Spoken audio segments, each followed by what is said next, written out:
Majapahit, kerajaan maritim terbesar yang pernah ada di Nusantara, mencapai puncak kejayaannya pada abad ke-14 di bawah pemerintahan Hayam Wuruk dengan dukungan patih legendaris, Gajah Mada. Pada masa itu, Majapahit berhasil menyatukan hampir seluruh kepulauan Indonesia, menciptakan kekuatan politik dan ekonomi yang menghubungkan berbagai daerah dan budaya di wilayah yang luas. Namun, seiring berjalannya waktu, berbagai faktor internal dan eksternal mulai menggerogoti kekuatan kerajaan ini. Puncaknya adalah di abad ke-15 dan ke-16, ketika konflik internal, perang saudara, dan ancaman eksternal mempercepat keruntuhannya. Di tengah ketidakstabilan ini muncul seorang tokoh bernama Girindrawardhana. Ia adalah salah satu tokoh kunci yang berperan dalam bab terakhir sejarah Majapahit. Sosok ini sering dilihat sebagai pahlawan oleh sebagian orang dan pengkhianat oleh sebagian lainnya. Untuk memahami perannya, penting untuk melihat latar belakangnya dan situasi yang membentuk peristiwa-peristiwa di akhir masa Majapahit. Selepas era Hayam Wuruk, Majapahit mengalami penurunan kekuasaan. Beberapa raja penerus gagal mempertahankan hegemoni yang telah dibangun dengan susah payah. Konflik suksesi menjadi penyebab utama ketidakstabilan politik yang berlarut-larut.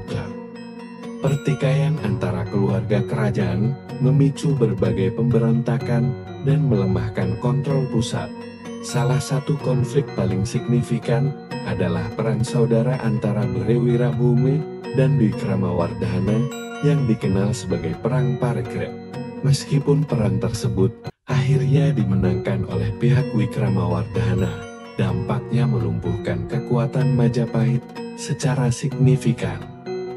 Wilayah kekuasaan yang luas makin sulit dikendalikan, dan muncul kerajaan-kerajaan baru di berbagai wilayah yang dulunya di bawah kendali Majapahit, seperti Kesultanan Malaka dan Demak. Di tengah kekacauan ini, Girindrawardhana muncul sebagai salah satu pemimpin yang berusaha mengembalikan Majapahit ke kejayaannya.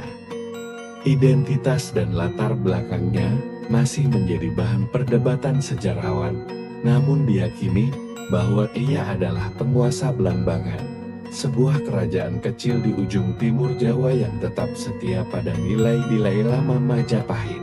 Girindrawardhana mengambil kesempatan ketika Majapahit semakin melemah di bawah pemerintahan Brawijaya V, dikenal juga sebagai Barikertabumi. Brawijaya V dikenal memiliki hubungan rumit dengan Kesultanan Demak, sebuah kekuatan Islam yang berkembang pesat di Jawa. Dipimpin oleh Raden Patah, yang konon memiliki hubungan darat dengan Raja Majapahit, Demak mulai mengambil alih hegemoni politik dan ekonomi di pesisir utara Jawa. Dalam kondisi ini, Girindrawardhana melihat kesempatan untuk mengonsolidasikan kekuatan di wilayah timur Jawa dan memulihkan kedaulatan Majapahit. Dengan dukungan pengikut setia dan pasukan militer yang loyal, ia memimpin serangan ke ibu kota Majapahit dan berhasil menggulingkan Brawijaya V sekitar tahun 1478. Peristiwa ini sering dihubungkan dengan Candrasengkala Sirna Ilang Kertaning Bumi, yang secara simbolis berarti kehancuran Majapahit. Meskipun Girindrawardhana berhasil merebut kekuasaan, keberhasilannya tidak bertahan lama. Kesultanan Demak di bawah pimpinan Raden Patah dan penerusnya melihat kesempatan ini untuk memperluas kekuasaan mereka. Demak berhasil mengonsolidasikan kekuatan Islam di pesisir Jawa dan menarik dukungan dari berbagai komunitas pesisir yang merasa terpinggirkan oleh penguasa Majapahit yang sebelumnya. Girindrawardhana menghadapi tantangan yang jauh lebih besar daripada sekadar menggulingkan raja sebelumnya. Perubahan sosial dan budaya mulai mengakar kuat, di mana Islam menjadi daya tarik baru bagi banyak kalangan, termasuk para pedagang dan pemimpin lokal. Selain itu, Kekuatan politik baru seperti Malaka, yang kini menjadi pusat perdagangan penting, mulai menggantikan peran Majapahit sebagai pusat maritim terkemuka. Meskipun Girindrawardhana melakukan berbagai upaya untuk menghidupkan kembali Majapahit, ia tidak dapat menahan laju sejarah. Serangan dari Kesultanan Demak dan aliansi-aliansi lokalnya berhasil menekan sisa-sisa kekuatan Majapahit, hingga akhirnya Girindrawardhana kehilangan kekuasaan. Pada akhirnya, Majapahit pun terserap ke dalam dinamika politik dan budaya baru di Jawa, menandai berakhirnya era Hindu-Buddha sebagai kekuatan dominan di Kepulauan Nusantara.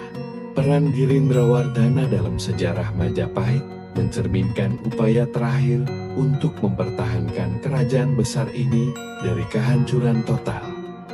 Meskipun tindakannya berhasil menghidupkan kembali harapan untuk sesaat, kenyataan yang dihadapi oleh Majapahit terlalu kompleks dan melibatkan lebih dari sekadar konflik militer. Perubahan pola perdagangan, kebangkitan Islam, dan kemunculan kekuatan-kekuatan baru di Asia Tenggara mengubah peta politik Nusantara secara permanen. Warisan Girindrawardhana lebih banyak dilihat sebagai pengingat dari transisi yang tak terhindarkan dari era Majapahit yang megah menuju zaman Kesultanan dan era baru dengan dominasi budaya Islam.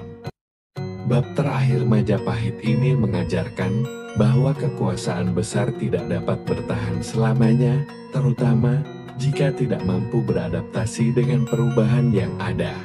Cerita tentang Girindrawardhana adalah refleksi tentang perjuangan, ambisi, dan realitas sejarah. Ia menjadi simbol dari upaya mempertahankan warisan di tengah arus perubahan yang tak terhindarkan.